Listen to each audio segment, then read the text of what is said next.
Hi everyone, welcome to the next video in our Johanna Basford series from World of Flowers.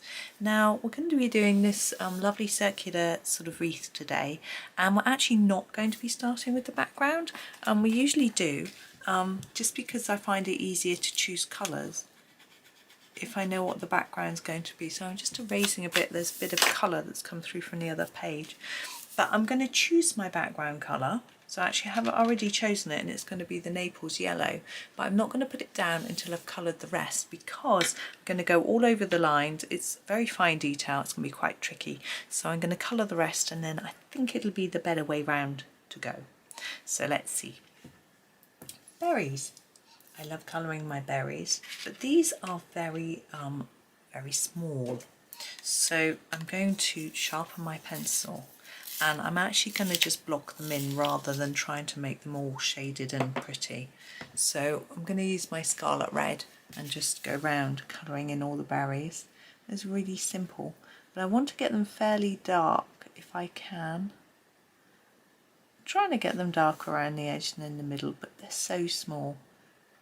It just doesn't really show up even if you can get it, which is very tricky. So I'm just doing the best I can. That's all I can do, isn't it? So going all the way around, doing the red berries. I like this with red, it looks quite festive, I think, which is always rather fun. Now the circular part going around, I think it looks a bit like it might be twigs rather than being leaves. So I am going to do it in a brownish colour. I'm just choosing. Yeah, I think I'll use the Van Dyck brown. Again, it needs a sharpen because being such a fine picture. There we go. So the Van Dyck brown. And again, just all the way around. I'm not really going to vary this shade of colour very much because I don't want it to be too dark. So I'm just going to concentrate on trying to keep it a fairly even tone, and as I say, not too dark, because I think the leaves might not tone in nicely with it if it's too dark. That's my sort of reason. But I think you can still see that it's a dark brown. It's just not plastered down on the page. We do our leaves next, and then I've got to decide on that ribbon colour, which I haven't decided on at all. Right, leaves. I quite like the idea of doing Castle Deep. Is it called Castle Green Deep, I think? I'm just sharpening it. There we go. Castle Green Deep. So I'm going to put them a bit more intense near the wooden part, a bit lighter towards the tip. You could use several shades, but because it's such a small area, it's easier to just stick with the same pencil. Maybe I'm just lazy. I just find it so much easier this way. So that's why I do it. I'm just trying to figure out what's going on here. I think that's a brown bit that I've missed. So there. So this is our leaf here.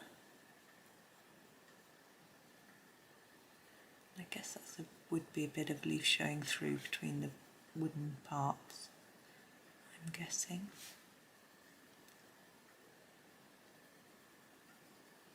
There we go.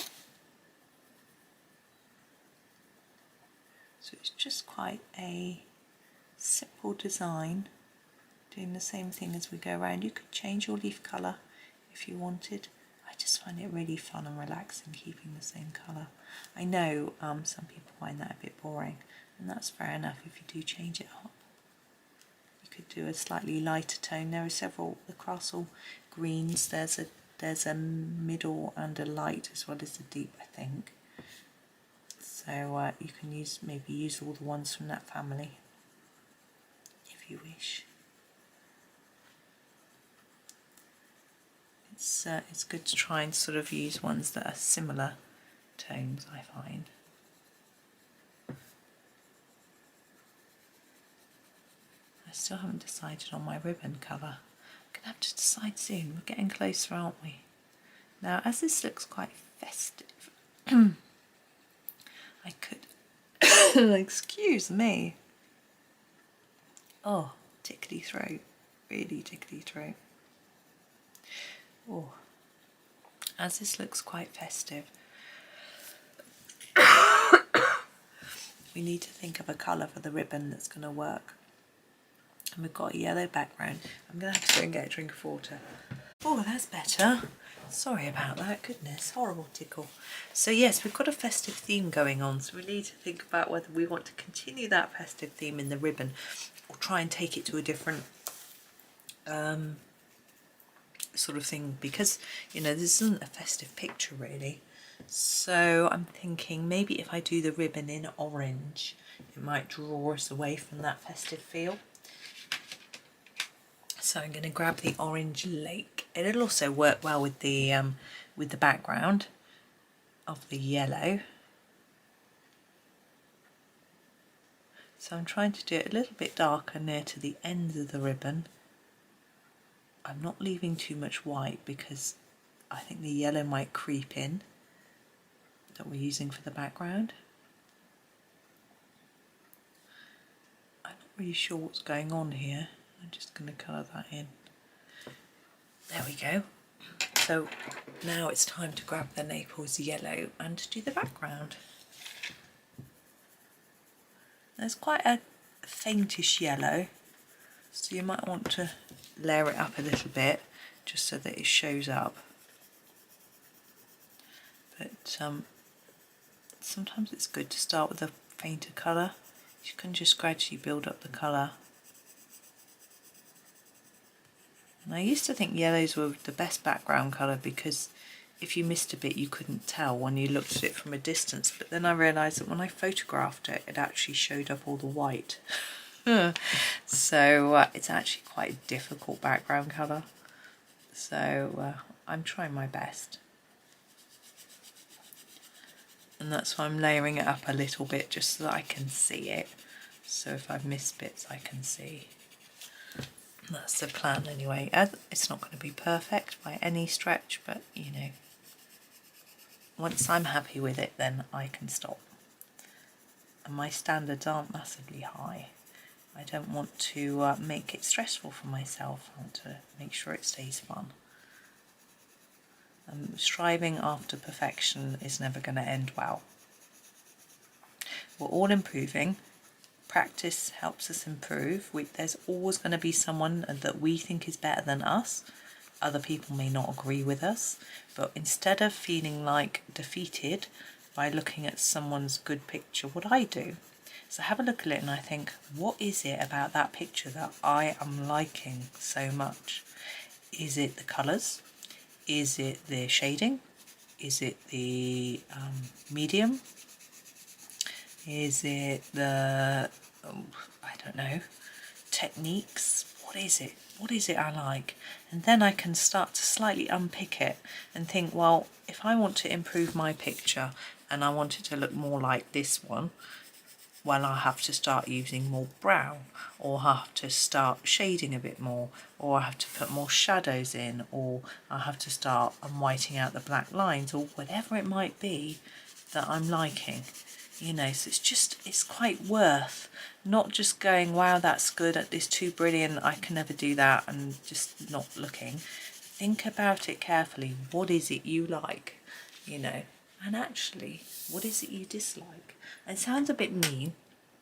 I don't look at pictures trying to find things I dislike, but if something glares out at me that I'm not keen on, I can make sure that I think, well, I won't do that in my picture. And I know that it's a personal thing and other people might really like that specific thing that I'm not liking. So I don't, you know, I try not to dwell on what I don't like. And also perhaps more in my own work, I'll have a look and think, well, did that work? Maybe that didn't work. What could I have done to make it better? That sort of thing. But there is our wreath picture. I guess it is a leaf wreath. A leaf wreath. I might call it something else. But there it is done. Quite a simple one. But sorry about my coughing fit in the middle. I'll try and edit some of it out, but I was talking, so I'm not sure if I can. But yeah, next time I'll be better. But thank you very much for watching. I hope you have a really lovely day and happy colouring.